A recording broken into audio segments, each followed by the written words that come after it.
نحمدہ و نصلی علی رسولہ الکریم اما بعد، اگر لوگوں کو اذان اور پہلی صف کا ثواب معلوم ہو جائے تو اس کے لیے قرعہ ڈالیں۔ حضرت ابو ہریرہ رضی اللہ عنہ سے مروی ہے کہ رسول اللہ صلی اللہ علیہ وسلم نے فرمایا، اگر لوگوں کو اذان اور پہلی صف کا ثواب معلوم ہو جائے تو اس کے لیے ضرور قرعہ ڈالیں، اور اگر اول وقت میں نماز پڑھنے کی فضیلت جان لیں تو ایک دوسرے پر سبقت لے جانے کی کوشش کریں، اور اگر عشاء اور فجر کی فضیلت جان لیں تو اس میں ضرور آئیں، خواہ گھٹنوں کے بل ہی آنا پڑے۔ اسے مسلم نے روایت کیا۔ پہلی صف مکمل کرنے کے بعد دوسری میں کھڑا ہونا چاہیے۔ اگر پہلی صف میں جگہ ہو تو پچھلی صف میں اکیلے آدمی کی نماز نہیں ہوتی۔ پچھلی صف میں تنہا کھڑے ہونے کی وجہ سے اگلی صف میں سے آدمی پیچھے کھینچنا صحیح حدیث سے ثابت نہیں۔ ستونوں کے درمیان صف بنانا ناپسندیدہ عمل ہے۔ عورت تنہا صف میں کھڑی ہو سکتی ہے۔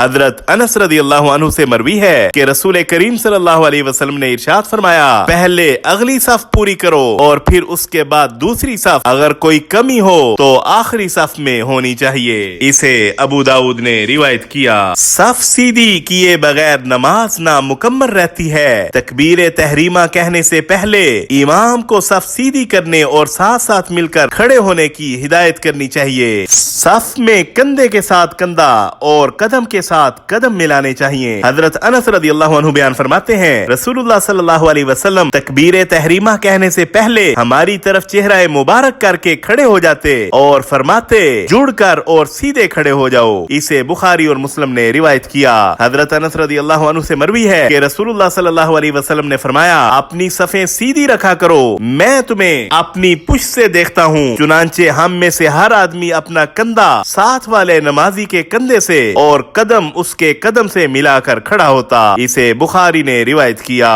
وصلی اللہ علی النبی الکریم۔